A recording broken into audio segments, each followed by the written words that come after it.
One may have tried to light the pilot light, light the wall unit for a gas unit, and you may or may not have been successful or unsuccessful.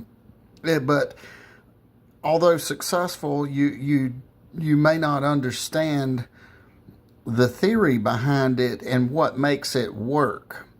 And actually, they're very simple.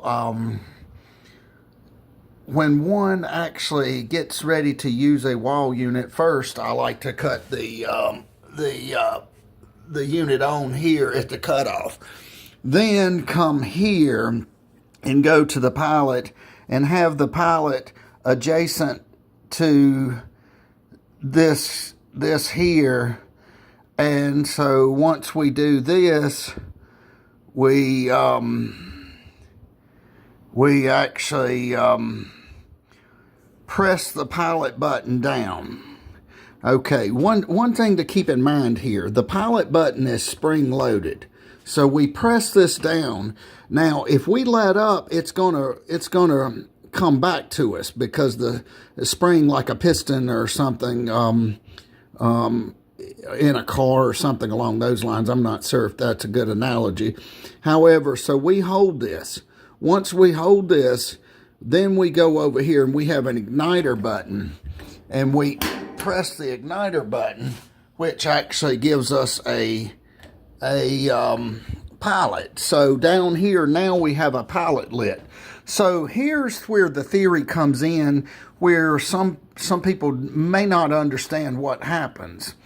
Simply think of the pilot as it lights, so you have a flame. Once you have a flame, you have some type of gadget called maybe a thermocouple, or even could be a thermopile if it's in a hot water heater. But what happens, say the end of this pin, for illustration, the flame comes up and touches the end of this pin. Well, it heats the end of this pin up.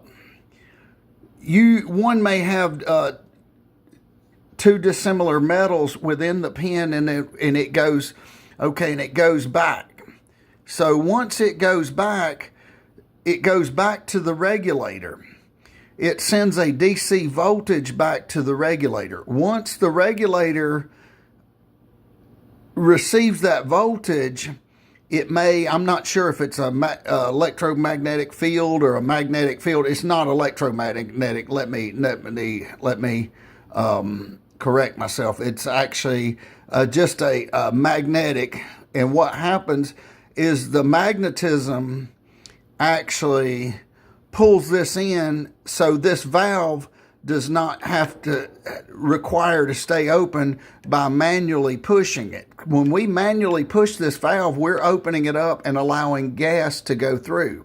Once the thermocouple goes to the gas valve, and then it contacts the gas valve, it keeps it open, so we no longer have to push this in and it doesn't come up.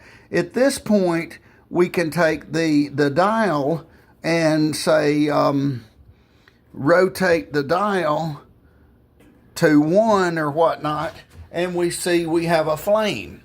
So again, let's recap what's going on here.